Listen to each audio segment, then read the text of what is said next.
While I was setting the table, my dad's voice cut through the air. Low, mocking, as his phone clicked. Still, I straightened the napkins, pretending not to hear. As the laughter from my brother and Megan filled the room, I felt the sting of his betrayal grow sharper, the hum of his phone a reminder of the video he'd just posted. While the smell of turkey lingered, I realized this wasn't just a joke. It was his way of making me small. That's when I decided I'd rewrite this story, not for them, but for me.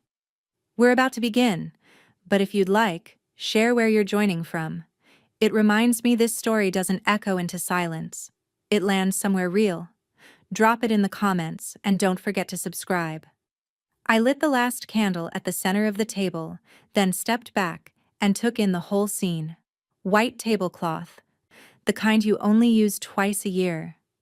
The silverware I polished the night before while half watching reruns of Frasier. Napkins folded into fans I'd learned from a video that autoplayed after a sad salad recipe. It wasn't perfect, but it looked hopeful. Like a peace offering shaped into glassware and symmetry. I heard them laughing in the other room. Dad, my brother Luke, Megan, and Megan's sister. All of them on the couch watching football like Thanksgiving just happened to them. I wiped my hands on a dish towel and hovered near the dining room doorway. "You need help in there?" Megan called out, not getting up. "I'm okay," I said. She smiled into her phone without looking at me. "See? Domestic goddess mode." I turned back to the table, straightened one fork, breathed in. This year was going to be different. I'd told myself that 3 times on the drive over. Then I heard it. That sound. The subtle click of a phone being lifted. And a voice. My father's. Barely above a whisper. Like he was narrating a nature documentary. "Look at this. The lonely daughter. Still single. Setting the table like a maid." Laughter followed. Tight. Fast. Like a bunch of people trying not to laugh too hard. I didn't move. I just stood there, holding the last spoon, like if I stayed still long enough the moment would forget me. But it didn't. They kept talking. Someone, probably Luke, said something I didn't catch. And then more laughter. I turned back to the kitchen, suddenly aware of how quiet the floorboards were under me.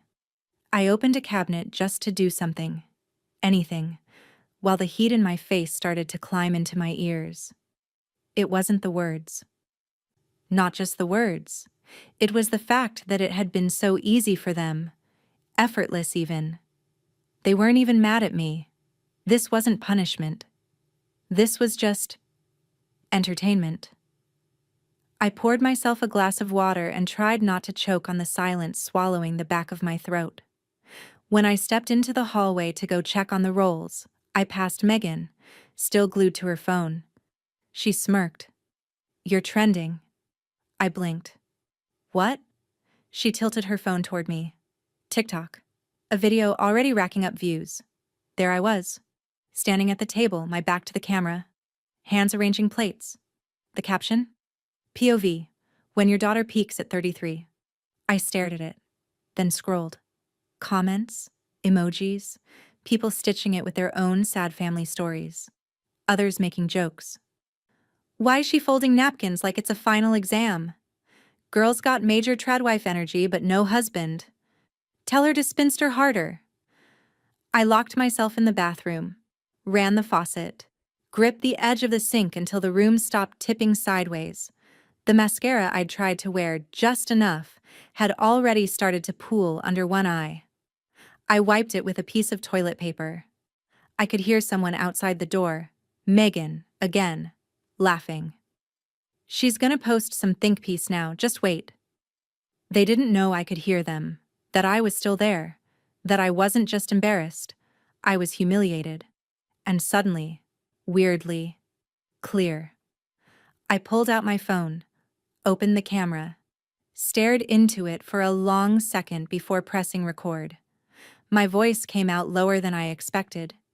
Even. "You want a POV? Okay, here's one. POV. You make dinner for people who mock you behind your back, record you like a zoo animal, and then laugh when it goes viral. POV.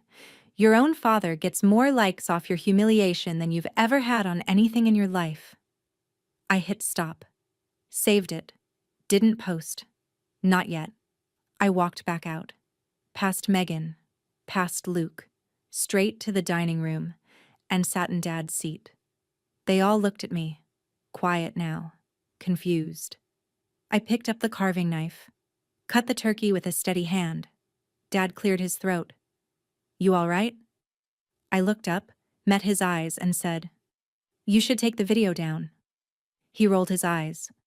Don't be dramatic, it's just a joke. I nodded slowly. Yeah, that's the problem. I placed the first slice on my plate, ate in silence, and let them wonder what version of me they'd just woken up. I didn't sleep that night. Not because I was stewing or spiraling. I was just aware. Every blink dragged across the inside of my skull like static. Every shadow on the ceiling looked like it might turn into another notification. By morning, my phone had already surrendered. 86 unread messages, 3 voicemails, 12 missed calls, Instagram DMs from people I didn't recognize. The first was from a student I'd taught last semester. Saw the vid? That your dad? Kinda messed up. The next one was worse. Hey, is this satire or real? Like, are you actually that sad? Then came my colleague Linda from the English department. Nora, if you want to talk or strategize, I'm around. I know what internet scrutiny can do. Strategize. That word stuck, because this wasn't just embarrassment anymore. This was turning into something bigger, looser. Like a balloon someone else was blowing up using my name, and I didn't know when it was going to pop. I made the mistake of opening TikTok. The original post had 312,000 views. Someone had made a duet. Another had added music.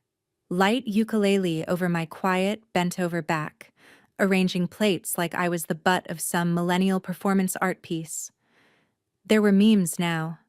One screenshot of me holding a spoon.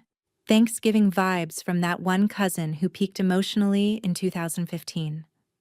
Another showed the whole table, zoomed in on my face, setting the table like it's her last shot at relevance. I clicked out, threw my phone face down, and stared at the ceiling. The silence in the room felt like pity. And then I called him.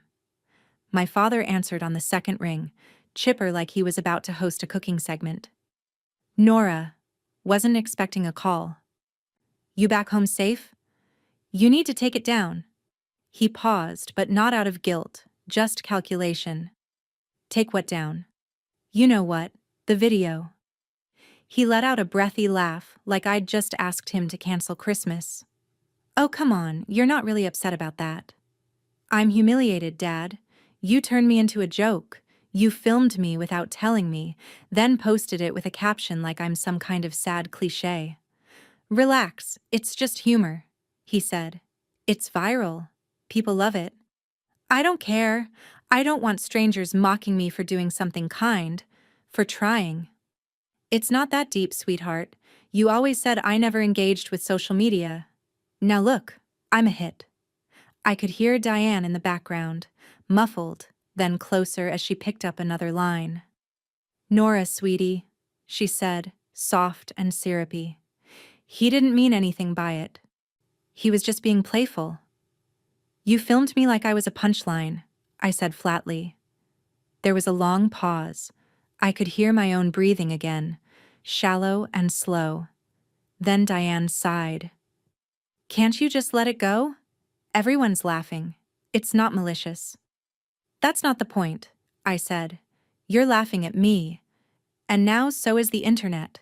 My students, my co-workers. My reputation's a joke because he wanted to play at being relatable online. You're being dramatic. No, I cut in. You're being cowardly. Click. I hung up before they could reply. Sat on the edge of my bed. Phone clenched in my fist, blood thudding in my ears. Not panic, not sadness. Something sharper. I wasn't going to cry, I'd done that already. In the car, in the hallway, in bathrooms I'd cleaned after holiday dinners no one thanked me for. This was different. This was clean. Focused. I opened my laptop, made a new folder, labeled it Evidence. I started saving screenshots, time-stamped everything, collected every repost, every comment that used my name, every tag I'd been included in. Not to prove it had happened, because I knew they'd try to downplay it. Spin it. But you can't spin receipts. Somewhere in that process, I felt my spine come back, like I'd been walking bent for weeks, and now I could see eye level again. They'd called it humor. They'd called it harmless. But now they were going to find out what it looks like when you frame your daughter like a caricature, only to learn she's the one holding the lens. I sat in the dim light of my apartment, laptop open, volume low. The video played again and again. No sound this time. I didn't need it. I knew every frame by now. I paused at the 23-second mark, right where I set down the dessert forks, zoomed in. There it was. A sliver of reflection in the cabinet's glass door behind me, barely visible unless you knew where to look. My father. Standing with his phone raised, smirking like he'd just nailed the punchline of a joke he hadn't told out loud yet. He knew. The whole time. I leaned back slowly, pulling my knees up under the blanket. The screen glowed in the dark. I'd been playing detective for 3 hours, watching myself be reduced to viral fodder in 10-second loops. You'd think it would numb you. It didn't. My phone buzzed next to me. I let it ring twice before I even looked. Caleb. I hadn't talked to him since we split over the summer. Mutual, cordial. One of those, we're in different places conversations that feels mature until 3 weeks later, when you realize you're not in any place, just floating. I let it ring again, then picked up. Hey, I said. He didn't say hi, just, you okay? I hesitated, not because I didn't know, but because no one had asked me that like they actually wanted the truth. I'm done being quiet, I said. There was a pause. A long one. Then softly, good. That was it. He didn't try to fix it. Didn't offer comfort or cliches. Just stood back, the way someone does when they finally realize you're building something bigger than them. We hung up without a goodbye. I didn't need one. I stared at my laptop a little longer, then opened a new tab. There was a name I hadn't thought about in 3 years. Eleanor Price. We'd met at a university panel I sat on during my brief stint in academia. She was the only speaker I remembered, sharp, terrifyingly poised, and the only woman who made a room full of men shut up just by raising an eyebrow. She'd handed me a card afterward, said, "Let me know when someone finally crosses the line." I found the card in a folder buried behind old resumes and recommendation letters. I didn't text. I called. She picked up mid-stride, wind and street noise in the background. Eleanor Price. It's Nora Alston. We met at the Georgetown panel a few years back. Media ethics. You were the only one not sucking up to the moderator. She laughed, low and dry. That was a smug little panel. I remember you. You asked the only question that didn't make me want to walk out. Well, I've got another one for you now, I said. One I think's worth your time. Talk to me. My father recorded me during Thanksgiving, without my consent, uploaded it, went viral, captioned it in a way that humiliated me. I'm a teacher. Students found it. It's been reposted, clipped, memed. Brands are commenting on it like it's some quirky family moment, but it's not. It's character assassination in a cardigan. She was quiet for a beat. Do you have the footage? Yes. Full clip. And screenshots. Timestamped. My phone. His post. Metadata. I've been building a log. Good. Was it filmed in a private setting? Family dining room. Clear identification? It's my face. Was he monetizing it? Yes, through Megan's brand deals. She reposted it, tagged sponsors, kitchen appliances, used the clip to boost views. She didn't respond right away, but when she did, her voice dropped into something cooler, more precise. Defamation within a family context is tricky, she said, but not impossible, especially if there's proof of malice. Add financial gain? That changes the terrain. You're not just dealing with an inappropriate joke, you're dealing with exploitation. I leaned forward, the cold edge of the table pressing against my ribs. Good, I said. Good? I'm in the mood for tricky. Then send me everything you've got, she said. I'll walk you through next steps tomorrow. We hung up. I closed my laptop, sat in the dark for another minute, and listened to the low hum of the refrigerator.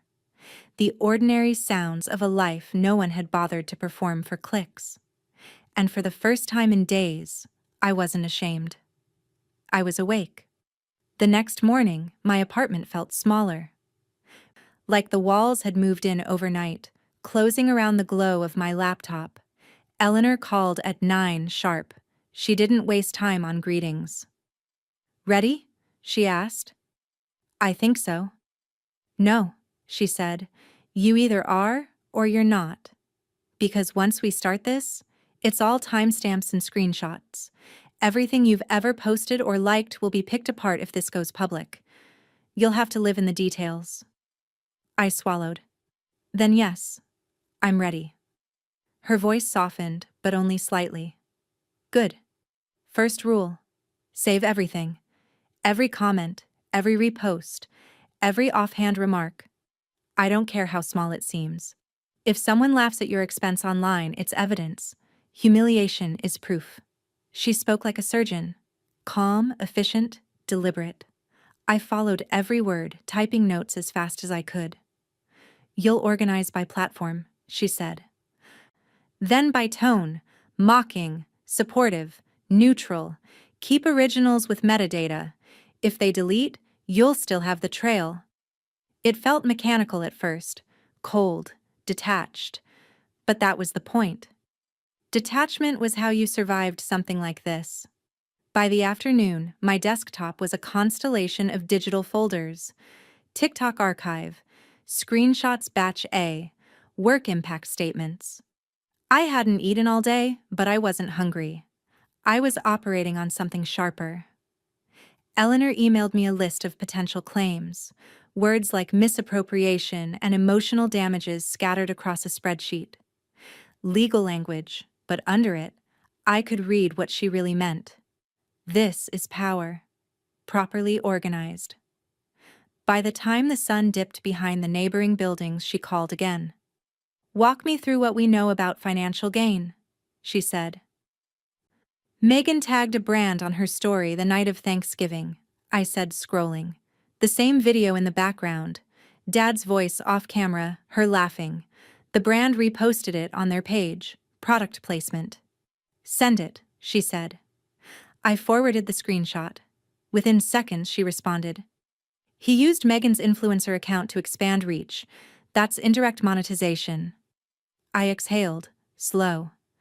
So he made money off me. Eleanor didn't hesitate. Then it's not family. It's fraud. That word landed with a strange weight. Not cruel, not exaggerated. Just accurate. Fraud. I repeated it in my head until it felt solid enough to hold. She continued. If money changed hands, we can pursue both civil and reputational damages. You're not just reclaiming dignity, you're proving harm. Quietly. Legally. He doesn't even have to know we've started until it's too late. What happens first? I file an initial claim. Small. Contained. We start a paper trail. It's not a lawsuit, it's a flag. If he keeps posting, it becomes a pattern. Patterns are easy to prove. It was all so calm, so procedural, like grief written in bullet points. I watched the progress bar as I sent her every document she requested. The folder was over a gigabyte of data. Every frame, every cruel comment, every reminder that I'd been reduced to someone's joke. Eleanor's last message of the night was short. Filed. Quietly. It's a start. I stared at it until my screen dimmed. I should have felt relief. Instead, I felt a low hum beneath my ribs, like the start of an aftershock. Then my phone lit up again. Richard Alston has posted a new video. I froze. For a second. I thought it might be a coincidence. A recipe video. A dad joke. Something harmless. But the thumbnail told me otherwise. Him, sitting at the same kitchen table smirking. I hit play. So apparently, he began, laughing under his breath, setting a table is a federal offense now. Megan's voice piped up off-screen, nervous but still smiling. Richard, maybe don't... He kept going. My daughter thinks I exploited her. Can you believe that? I gave her views. Free publicity. Some people just can't take a joke. He looked directly into the camera. You know what's funny? She's probably screen recording this right now. My jaw clenched. I was. The comments were already rolling in. He's doubling down? Yikes. She deserves better. This man just confirmed everything she said. I didn't finish the video. Just closed the app, hands shaking. Not from fear, but from something clean and exact. He'd handed me proof of malice, on camera. I messaged Eleanor one line. He posted again. Mocking. On record. Her reply came 30 seconds later. Perfect. Save it. This just became easier. I stared at his face on the frozen thumbnail. His grin mid-sentence. The smug certainty of someone who'd never been held accountable. The first claim had been quiet. The next wouldn't be. I didn't tell anyone I was coming. Not Caleb. Not Eleanor. Not even myself, really. I just drove. Thanksgiving weekend, round 2. Saturday. Leftovers, football reruns, recycled jokes. I pulled up in front of the house with no plan, just a phone in my coat pocket and a calm I couldn't explain. Through the window, I saw Megan. Ring light on, phone angled toward her face while she stirred something in a Dutch oven. Of course she was streaming. Holiday content. In-laws be like. She hadn't noticed me yet. I stood there watching her switch from real to performative in half a blink. Then I knocked once and let myself in. Megan turned, startled mid-sentence. Her phone still up, still live. Oh, Nora? She said, like I was a ghost interrupting a broadcast. I didn't answer, just walked past her. Calm. Clean. Recording. In the kitchen, Richard was leaning against the island, wineglass in hand, laughing with my brother over something on his phone. He looked up when I entered, his face freezing for half a second before the grin kicked in. Well, look who finally joined the party, he said. Didn't think you'd come after the whole media meltdown? I stood across from him, eyes level. How's it feel going viral off your daughter's dignity? I asked. Luke looked away. Megan's phone twitched as she tried to find the angle that wouldn't show how tense the room had gotten. Richard laughed like I'd told a joke. Oh, come on. You're still on that? He said. You should be thanking me. You were invisible before this. Now people care. I was never invisible, I said. You just weren't looking. He raised his glass like a toast. Exposure, Nora. That's the game. I took a step closer. You'll get exposure. That shut him up. Megan's phone was still rolling, streaming live, thousands watching, judging in real time. And I could tell from her shifting grip that she knew. This wasn't playing how they thought it would. I pulled out my own phone, raised it to chest level, and hit record. Richard blinked. You filming now? Really? Just matching energy, I said. He rolled his eyes and turned to Megan. Tell me this isn't what it looks like. But Megan didn't say anything. For once. I turned to Luke. You're a father now. You really think it's funny?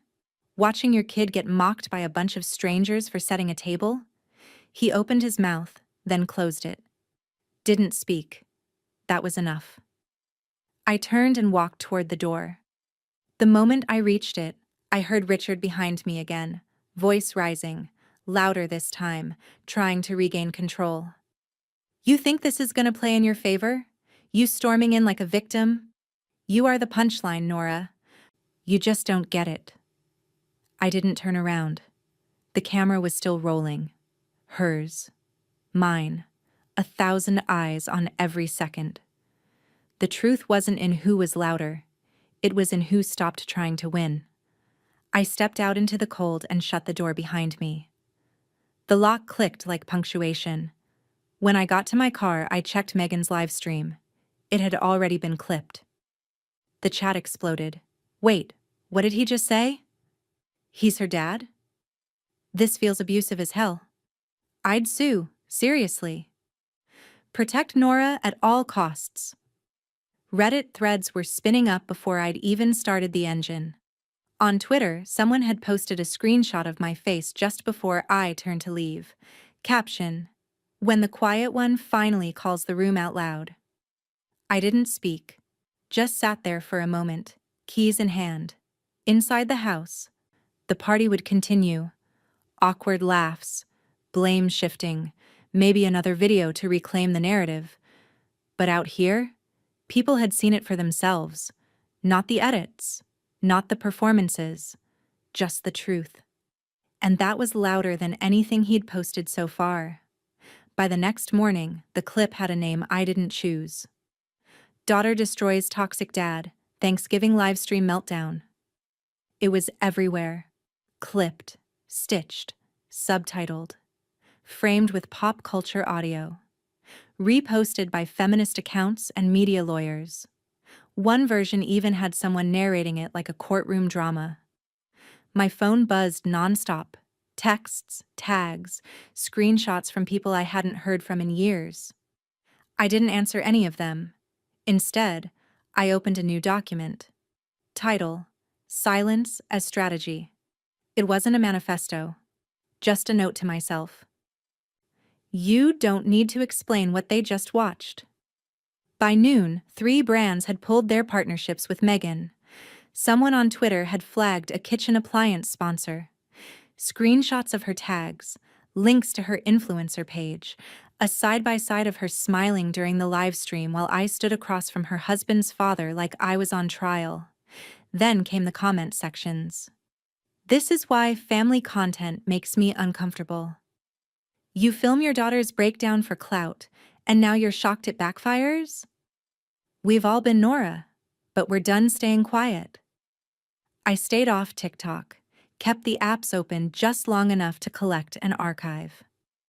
A spreadsheet was growing on my desktop, color-coded with reactions, pull quotes, shifts in public tone. Richard, of course, tried to fight it. He went live the next evening, this time in his home office. No kitchen, no wine, just a bookshelf full of staged paperbacks and an American flag coffee mug in the corner of the frame. I'm being painted as some kind of villain, he said to his audience, voice lower now. By my own daughter. My own daughter. Who I cooked for. Who I love. Who I joked with. This cancel culture stuff? It's out of control. He shook his head. I mean, abusive? Really?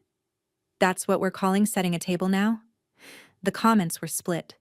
Half of them parroting him, middle-aged men typing "Stay strong, king," and the rest, louder, calling him out. You're not being cancelled, Richard. You're being revealed. I didn't respond. Not publicly, not even to Eleanor, who texted twice during the live and then called. She left a voicemail. You're learning fast. Let them speak first. Liars always do. I played it back twice, then deleted it. Not because I didn't need to hear it, because I'd already internalized it. Late that night, I bought the domain, thesilentdaughter.com. I don't know why the name came to me like that. Maybe because that's what they'd called me all these years. Quiet, withdrawn, difficult. As if being quiet meant I didn't notice. The homepage was plain. A white background, one photo of the Thanksgiving table I'd set. Plates, napkins, candles. No faces. Under it, I typed a sentence. I didn't start this story, but I'm the one finishing it. I didn't name names. Didn't rant. I wasn't there to make noise. I was there to leave the record. Each post was a short entry, memory fragments. Calm, clean, with no overt anger, just facts, truths. Moments that had gotten buried under laughter and filmed from angles that made me look smaller. The time Richard told me I was too bookish to be lovable. The night I offered to help Megan with the baby and she said, "We're good. We're doing things our way." The birthday dinner where Dad asked if I'd thought about freezing my eggs yet. Because time flies, sweetheart. I didn't editorialize, just documented. Within 2 days, the blog had over 30,000 unique visits. Someone from BuzzFeed emailed, then a podcast producer, then a documentary series. I didn't say yes to anything, not yet. I was busy uploading a new post. This one was about silence, and how it isn't weakness, how it's a kind of planning, a kind of clarity. I wasn't hiding anymore, I was curating. I found the envelope on my doorstep, hand-delivered, no return address, just my name in thick black serif. Inside, a cease and desist, drafted like it had been waiting in some drawer. Formal language, dense paragraphs. But I saw the real message before I finished the first page. He was scared. "Your actions constitute willful defamation," it said. "You are exploiting private family matters for personal gain, damaging the reputation of Richard A. Kavanaugh and his associated business interests." No lawyer's signature, just his, scrawled like a threat. I didn't text Eleanor. I forwarded her the scanned PDF with no subject line. She called 10 minutes later, her voice half laughing. "He really thinks this is going to scare you?" I didn't answer. "Good," she said. "We've got him. This isn't a cease and desist, it's a confession." I didn't want it to be a war, but if he'd drawn the battlefield, I wasn't stepping off it.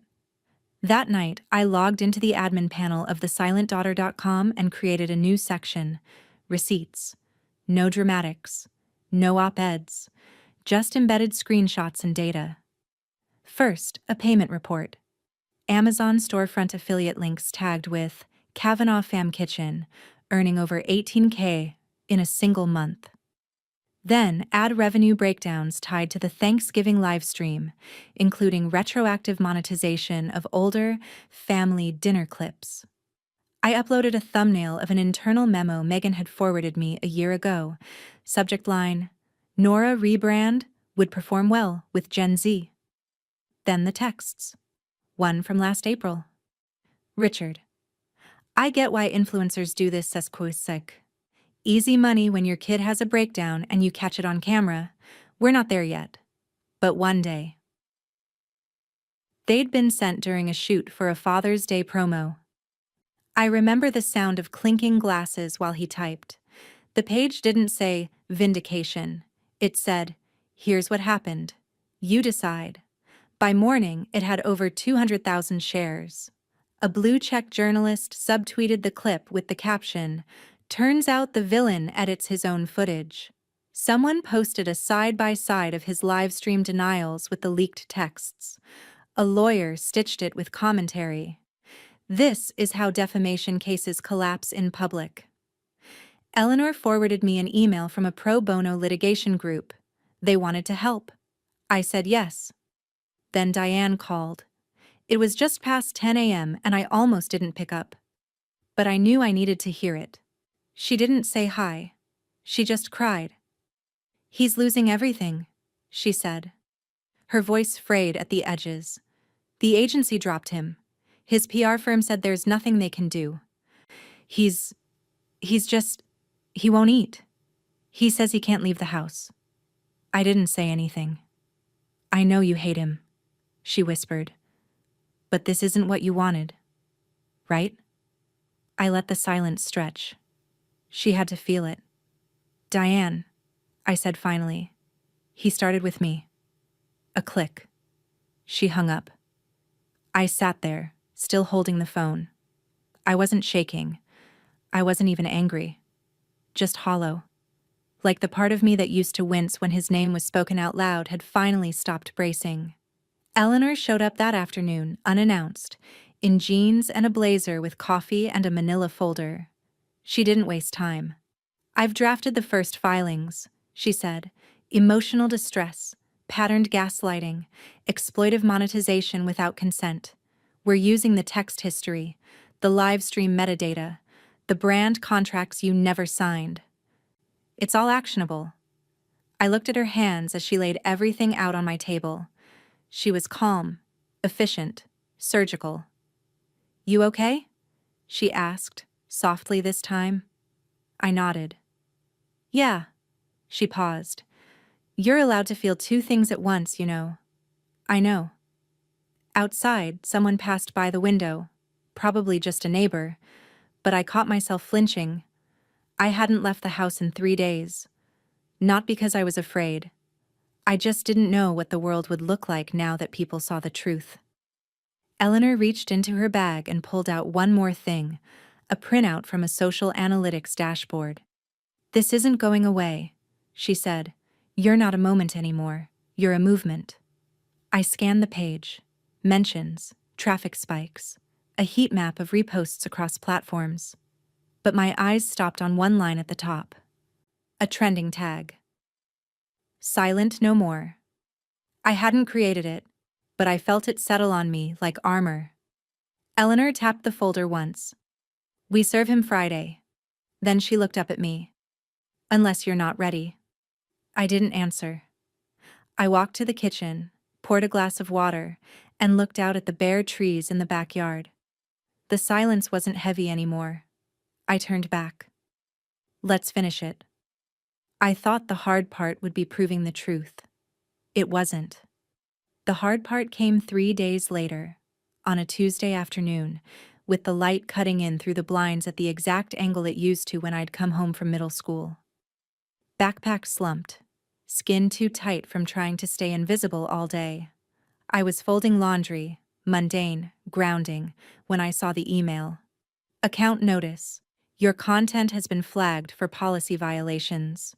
Not mine. His. I clicked the alert. A community moderator post had confirmed it. Richard's video account, 14 years of footage, hundreds of monetized uploads, had been suspended. I didn't feel triumph. I felt like I'd just knocked on a door that I knew would open, and now I wasn't sure I wanted to see what was behind it. The knock on my own door came 20 minutes later. Caleb. He didn't text first. He just showed up. Like he used to. Like he knew something had cracked and I wouldn't want to name it. I opened the door and he held up a small paper bag. Panera, he said. No agenda. I let him in. We sat on the floor. We didn't talk at first. Just peeled plastic lids from soup containers like it was winter break again, and the only thing broken was the school Wi-Fi. He handed me the bread roll. You look tired, he said. I am. Silence again. Then I said it. I don't think I'm a good person. His head tilted, slow. What? I didn't look at him. Maybe I was cruel. I mean, who keeps a spreadsheet of their father's downfall and color codes it? Someone who learned to track the damage because no one else did. My throat caught. I wasn't trying to ruin him, I said. He ruined so many moments. I wanted one where I got to say how it felt. Caleb didn't flinch. You didn't ruin him. He built the house out of glass. You just opened the blinds. I didn't know I was crying until I tasted salt. Quiet tears. The kind you don't fight because you're too tired to hold your face in place. I keep remembering this one morning, I whispered. I was 14. He was making pancakes for the channel. And I reached for the syrup and he said, "Maybe skip that. Unless you want your arms looking like tree trunks on camera." Caleb exhaled, a quiet, broken sound. I wiped my cheek with my sleeve. He used to say I was too serious, too sensitive, that I couldn't take a joke. Then when I stopped laughing, he told me I was cold. "He's always done this," I said. I didn't even realize I'd whispered it. Caleb set his soup down and turned to me, gently. "Then this isn't revenge, Nora. It's correction. You're not dragging him down. You're just finally stepping out from underneath." I met his eyes. He wasn't comforting me to make it go away. He was holding the space for it to stay. I took a long breath. I felt it move all the way through. Then I stood up, walked to my desk, and opened the litigation folder Eleanor had left behind. I reviewed the draft filings line by line. My hands didn't shake this time. I wasn't floating above the moment, watching myself be brave. I was just here, and I wasn't sorry. Not anymore. By nightfall, my blog had a new update. It was short. Just a screenshot of the suspension notice, overlaid with a single sentence in serif font. "When the mask breaks, the echo gets quiet." I didn't tag anyone. I didn't explain. Let them find it. Let it find them. But before I could close the browser, I saw it. A direct message request. Sitting unopened. From Megan. I stared at it. Her name, glowing there like a fuse. Megan's message had just 4 words. "Can we talk?" Alone. I didn't answer that night. Not because I didn't want to, but because I needed to know what the conversation would cost. By morning, Eleanor had already flagged something bigger. She called just after 8 a.m., her voice clipped, focused. "I need you to open the Google Drive," she said. "Folder 3.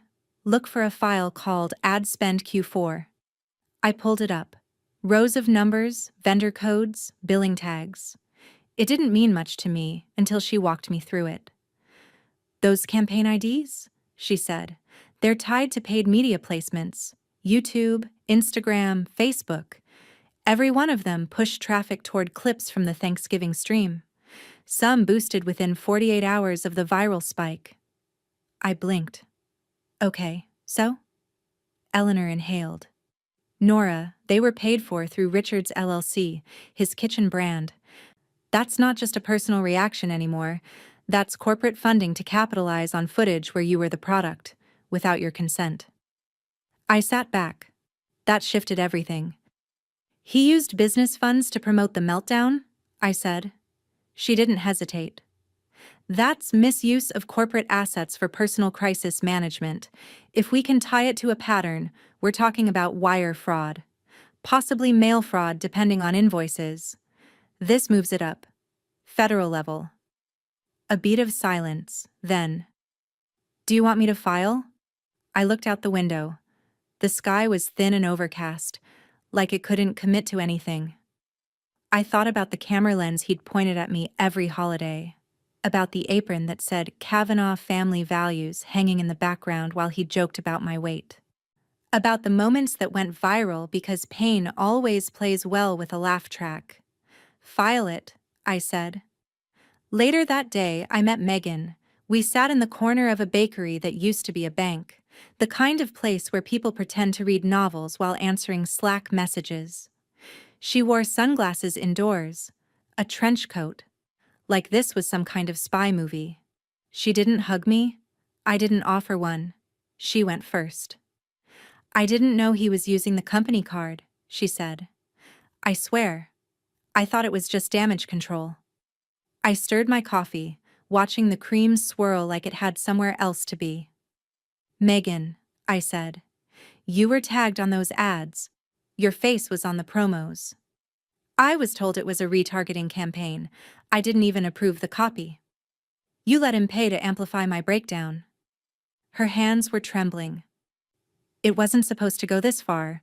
We were just trying to manage optics, I said. Control the narrative. Build the brand. She didn't answer. You helped him, I said. Her mouth opened, then closed, like she was swallowing something acidic. I pushed my phone across the table. The screen showed the analytics dashboard Eleanor had compiled. Boosted impressions, media buys, ROI estimates. It was irrefutable. I leaned in. He knew exactly what he was doing, and you did too.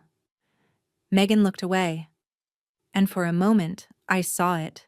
The veneer crack. The tight posture falter. The daughter trying to stay loyal to the man who always cast himself as the center of the story. Then she whispered, "He told me it would fade, that people would forget by New Year's." "They won't," I said. "Not this time." She blinked fast, like she was trying to hold something back. Then she pulled out her phone. No words, just scrolling. She turned the screen toward me. A chat thread. Messages from Richard. Richard. Boost the stream. Focus on her face. Makes it more emotional. The angry daughter stuff? It kills with engagement. If she walks, fine. The channel survives. She doesn't. I stared at the texts. I couldn't move. Megan finally spoke, her voice smaller than I'd ever heard it. I saved everything. I didn't know why at the time. I just couldn't delete it. "Can I have them?" I asked. She nodded. "I'll send it all." Outside, a siren wailed and faded down the block. I couldn't tell if it was coming or going. When I stood up to leave, Megan didn't try to stop me. She just sat there, shoulders folded in, like someone who finally realized what she'd been part of. That night, Eleanor added the texts to the case file. She didn't need to say what they were. They spoke for themselves. And somewhere, across town, Richard had no idea that his own daughter, the good one, had just lit the match.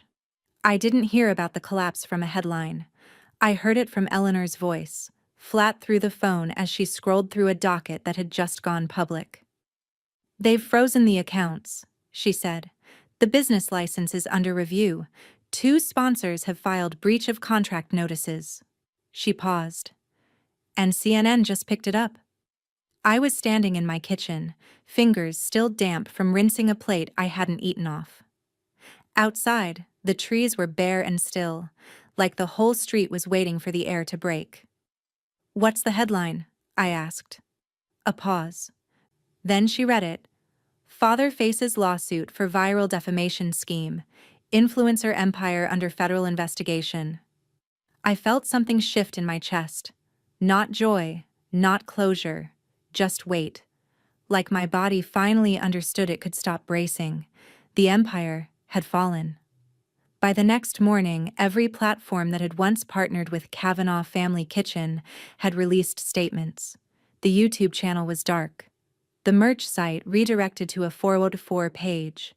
The suburban myth of the perfect American dad, wholesome, wise, a little sarcastic, was finally, publicly unraveling. But the real moment came when Diane called again. This time, she didn't cry. She didn't yell either, just said, "We're listing the lake house. Legal fees are bleeding us." I didn't say anything. She sighed into the phone. "He wanted me to ask if you'd consider a settlement." Quiet. No press. I almost laughed. Instead, I said, "He deserves public accountability." "He's your father, Nora." "No, he's a man who used my worst moments for profit, and he didn't stop until it cost him something." There was a long pause, like she didn't expect me to hold the line this time. Then she said, "You've made your point." But she was wrong. This wasn't about a point. This was about a wound that had festered too long under camera lights and captioned apologies. I wasn't cutting deeper. I was just cleaning it out. That night, Caleb came by. Again. No Panera this time. just a look on his face like he wasn't sure if I'd let him in. I did. He sat on the couch, hands clasped like he was trying to keep them from shaking. I saw the press conference, he said. I nodded. They're saying it could set precedent. First case of its kind. Maybe. He looked at me hard. You're playing with fire now. I met his eyes. He filmed mine burning. He didn't argue, he just exhaled. You don't have to become what he was to beat him. I'm not trying to beat him, I said. I'm trying to show the next girl watching her father go viral at her expense that she's not crazy.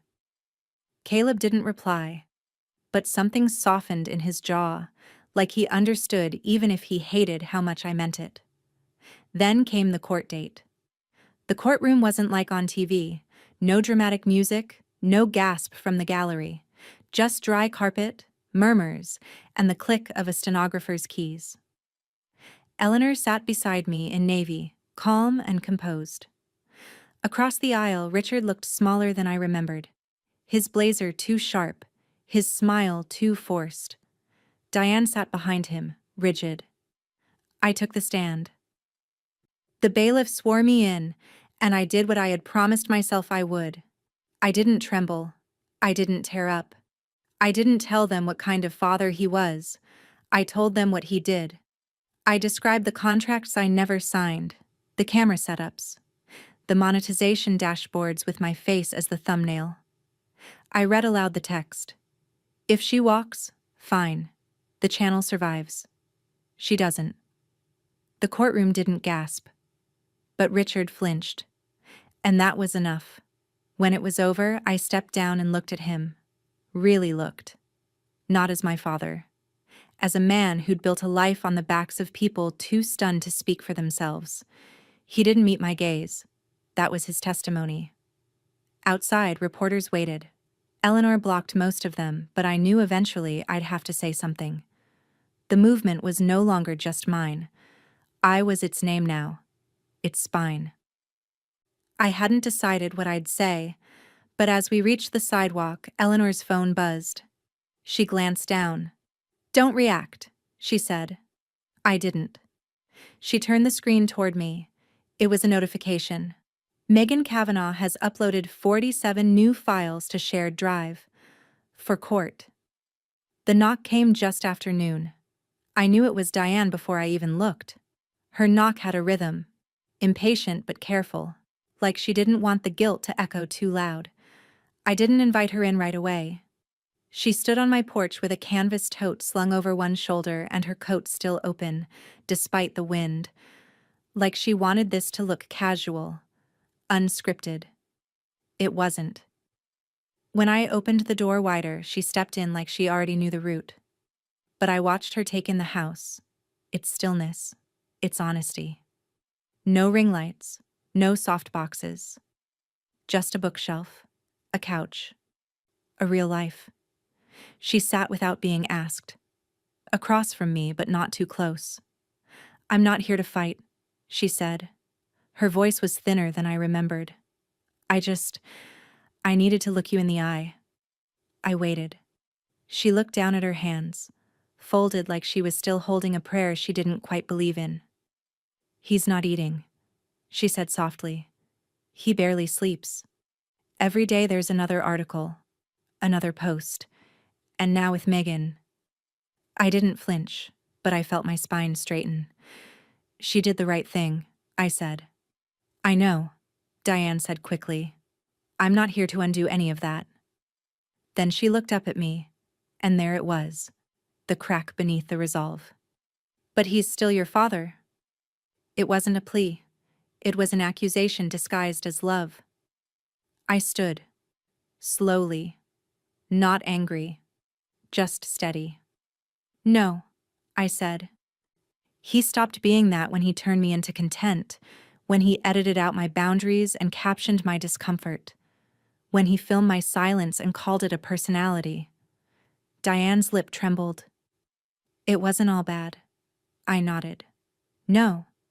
But the good parts don't cancel the harm. They just confuse it. She looked away. I know he hurt you, she said, quieter now. But isn't there some version of this that doesn't destroy all of us? I didn't have the heart to tell her. This version already was the least destructive. I don't want your house, Diane. I don't want your money. I want a record. One that wasn't edited to make him look generous and me look ungrateful. She stood now, too, slowly, like her body was heavier than when she arrived. She looked like she wanted to say something else, but instead, she just nodded. Not agreement. Resignation. The kind that comes when someone finally sees you're not bluffing. I hope one day you'll want peace, she said. I already have it, I replied. She left without closing the door hard. That was the closest we'd come to understanding each other. That night, I saw Megan. Not in person. Online. A quiet, anonymous blog had started gaining traction. Short posts, written in lowercase. No photos, no bios. Just reflections. About accountability. About shame. About how complicity wears a smile until it cracks. I recognized her language. I emailed Eleanor. She's writing her way out of it, I typed. Eleanor replied an hour later. Better than hiding. Let her. 2 days passed. Then Caleb came over again. He didn't bring food. Just himself. And a quiet kind of worry. Diane stopped by my place, he said, sitting on my porch this time. Said she didn't think you were beyond repair. She's wrong, I said. I'm finally not. He leaned forward, elbows on knees. You could forgive them someday. I could, I said. But not like this. He looked up. Forgiveness is earned, I said. Not filmed. He didn't argue. We sat in silence for a while. The wind stirred the leaves that had gathered in the corners of the porch. The sky was pale and open. The air smelled like wood and cold metal. Then he reached into his jacket and pulled out an envelope. They're setting the date. I didn't need to ask what he meant. The final hearing. Richard's attorneys had filed their last delay motion. Denied. Everything was headed for open court, testimony, evidence, discovery, unsealed. It wouldn't be a live stream. It would be public record. I stared down at the envelope in my hands. No camera would cut away this time. No edits, no retakes. Just truth. And this time, it would stay online. The courthouse was fuller than I expected. By the time we entered the chamber, most of the gallery seats were taken. Reporters, advocacy reps, a few unfamiliar faces who probably only knew me as the girl from the clip. A quiet buzz filled the air, not loud enough to be chaos, but constant, like everyone knew something cultural was about to shift, and they didn't want to miss the moment it cracked. Eleanor walked beside me, crisp and unreadable in a gray suit. She carried her files like weapons. Richard was already seated at the defense table. His blazer was navy this time, not black. Softened, like he thought it made him look warmer. He turned as I approached. I didn't flinch. I didn't nod. He gave me that same half smile he used to wear before turning on the camera. The one that said, "Play nice for the audience." I took my seat. Didn't look at him again. The judge entered. A middle-aged woman with a sharp gaze and no patience for theater. She didn't need to say she'd done her homework. You could see it in the way she glanced between the parties, like she already knew the shape of the mess. Just needed to hear it confirmed out loud. Opening arguments came and went. Richard's lawyer spoke in vague terms. Family dynamics, context, misunderstandings amplified by the digital age. And then Richard took the stand. He cleared his throat twice before speaking. Tried to look contrite but casual. It was family humor, he said, chuckling softly. That's all. You know how dads are. We tease. We tell jokes. Nora always had a dry sense of humor, but she was part of it. The audience loved her because she didn't try to be perfect. He shrugged. Sometimes the internet makes monsters out of dads just trying to make memories. I watched the jury. Half of them looked down at their notes. One woman shook her head slightly, but Eleanor stayed still, calm. Then it was her turn. "Your Honor," she said, standing slowly, "we'd like to enter into evidence Plaintiff's Exhibit 23, a synchronized playback of footage from the Kavanaugh Family Kitchen Thanksgiving livestream, with original, uncut audio and metadata." The judge nodded. "Proceed." The bailiff dimmed the courtroom lights, and then it played. The screen lit up with a now infamous frame. Me standing by the oven, hands clenched in a towel. Richard pouring wine. Megan smiling wide as she zoomed in. The comments scrolling beneath in real time. At first, it sounded like what he described. Banter. Laughter. But then came the captions. "She always looks like she's about to cry, LOL. Nora the buzzkill. Why is she even there?" And then Richard's voice. "Don't be such a little martyr, sweetheart, it's just a joke." Then Megan's, off camera. "Come on, give us a smile, it's Thanksgiving." I hadn't remembered the ad breaks until they played. Carefully inserted just after moments of visible discomfort. Quick transitions to sponsored content. One of them literally featured my face frozen mid-frown beneath the caption, "Family moments you'll never forget." And then, Eleanor's masterstroke, the financial overlays, timestamps showing when the stream was boosted, when revenues spiked, when ad partners were tagged. All of it aligned, the laughter, the silence, the monetization. When the lights came back up, the courtroom was still. One reporter dropped a pen. Someone whispered, "Oh my God." The judge looked at Richard like he'd just spat in her coffee. And then, after closing statements that barely registered, the jury returned in under 3 hours. The foreperson stood. "We, the jury, find in favor of the plaintiff, Ms. Nora Whitman, on all counts." Richard blinked hard. The judge cleared her throat. "Further, as part of this ruling, the court orders monetary damages totaling $2.5 million and a public apology to be issued by Mr. Kavanaugh within 72 hours. Said apology must be posted across all social platforms where monetized content featured the plaintiff." Eleanor's hand brushed mine beneath the table. I didn't squeeze it back. I was staring at him. Not with rage. Not even resentment. Just release. The look you give someone when you finally realize they can't hurt you anymore because you've already climbed out of the version of yourself they tried to trap you in. He wouldn't meet my eyes. Not anymore. The judge banged the gavel. Court adjourned. Outside, flashbulbs popped. But I didn't walk down the courthouse steps like a woman who had won. I walked like someone who had ended something. And as I reached the car, Eleanor caught up beside me. "They're asking if you'll comment." I didn't stop walking. "Not yet," I said. Then I slid into the back seat and closed the door behind me. I wasn't done. Not until the apology went live. I didn't touch the money for a week. The settlement sat in escrow while headlines kept looping the same phrases. Landmark case, digital consent, viral trauma. A law student made a TikTok explaining the ruling with pop music edits. My face, frozen mid-testimony, was clipped, captioned, celebrated. It felt surreal, but not unfamiliar. I'd gone viral before. The difference was this time I'd chosen the lighting.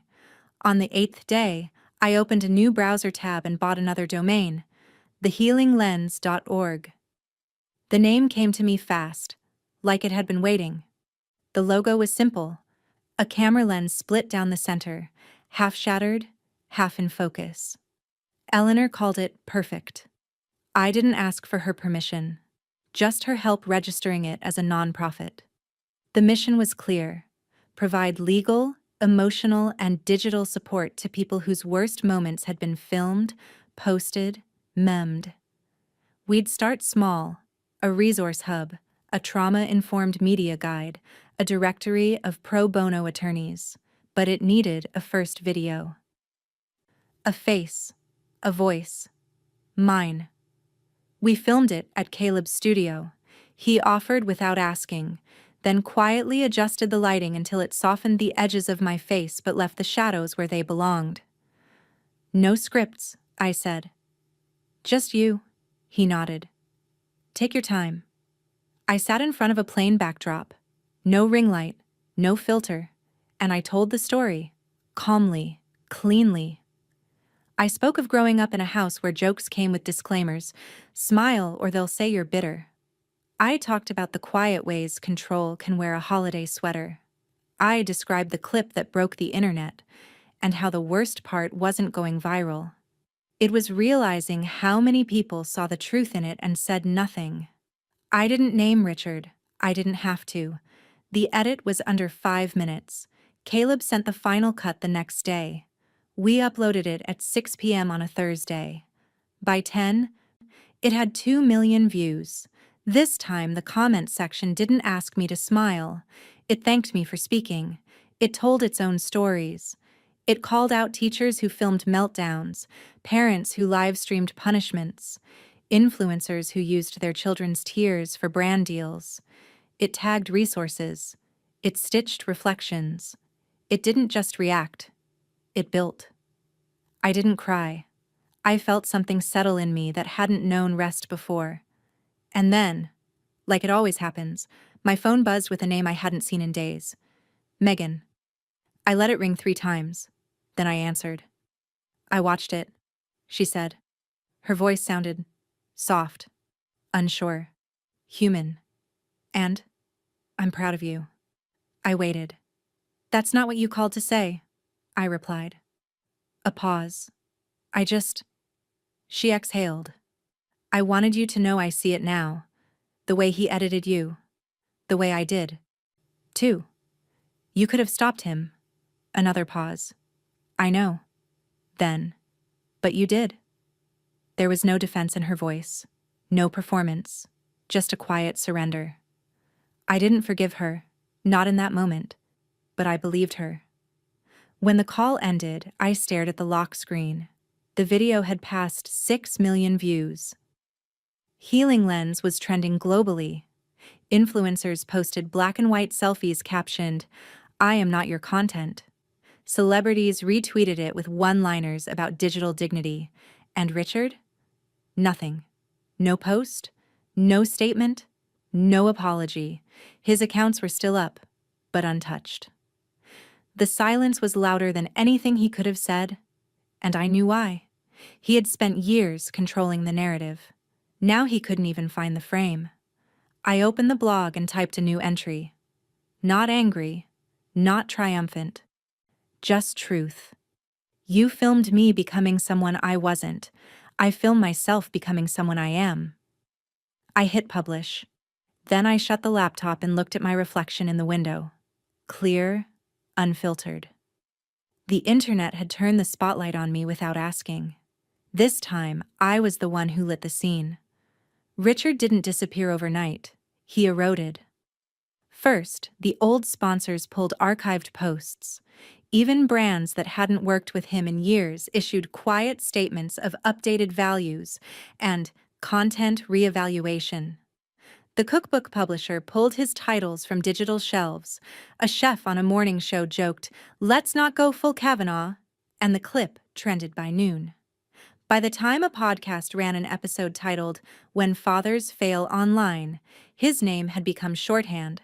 A caution, a case study, and then it was quiet. The kind of quiet that doesn't ask for your attention because it assumes you've already moved on. I hadn't. Not quite. Eleanor called one morning to tell me the LLC had dissolved. No contest, she said. He didn't even try to restructure.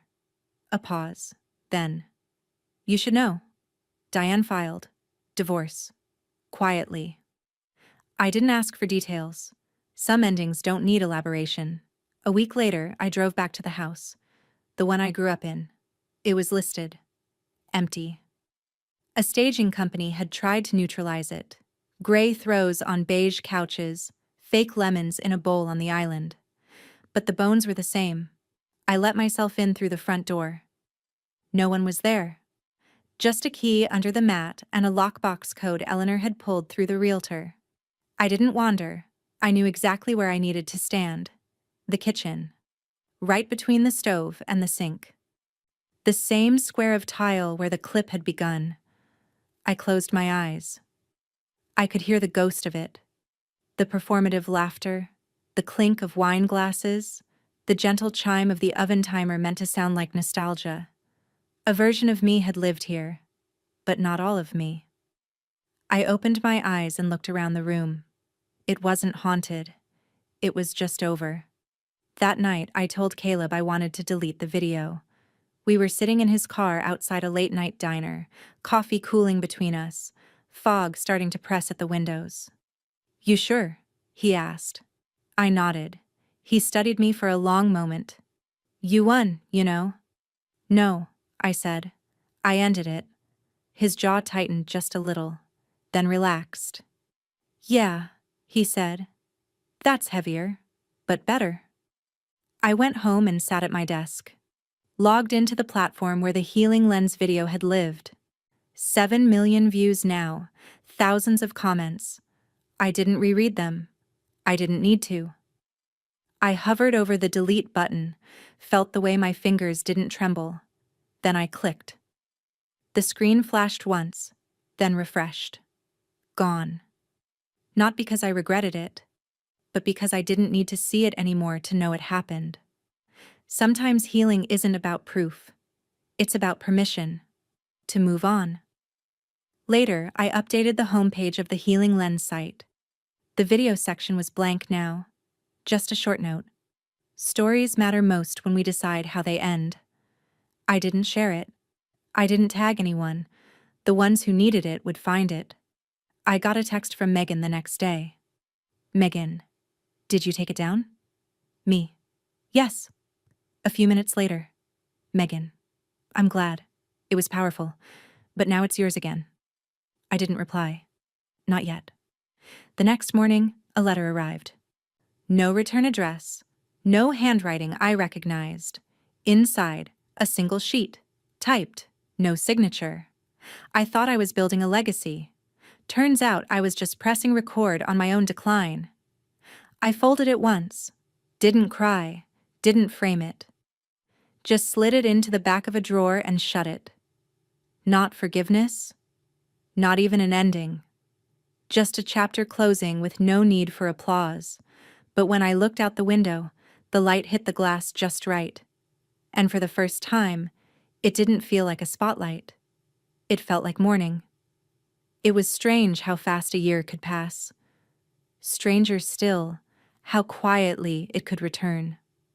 The air had that same late November bite, the kind that smelled like cinnamon and cold wood and some memory you can't quite place. But this time, I wasn't dreading it. This time, Thanksgiving didn't feel like a performance. It felt like mine. The house was loud in the way only true comfort allows. Friends drifted in and out of the kitchen with mismatched dishes and stories from years before I met them. Someone played Joni Mitchell on a Bluetooth speaker. Someone else burned the sweet potatoes and no one yelled. I stood at the counter tying twine around a roasted chicken. No turkey this year. I wasn't interested in recreating anything. Eleanor brought wine. Megan surprisingly sent pie. No note. Just a bakery receipt and her name on the shipping label. I didn't mind. Forgiveness hadn't arrived, but neutrality had. And that was enough. In the dining room, the table was already set. Same long runner. Same cloth napkins I'd saved from last year. The ones I thought I'd never want to see again. But they didn't feel haunted anymore. They felt reclaimed. I lit the candles. Not for atmosphere, but ritual. A kind of marking. A kind of quiet proof. I had lived through something I wouldn't let define me. Then Caleb stepped in behind me. He wore a camera around his neck. Not his phone. His real one. The one he used for short films and sunrise stills and weddings for people who hated weddings. Don't even think about it, I warned, smiling. He grinned. Just a few shots. The light's insane right now. I raised an eyebrow. Ask first. He did. Camera lowered. Eyes sincere. Can I film you? I paused, then nodded. And just like that, a boundary that once had to be fought for was now a mutual agreement. Not a right, a request.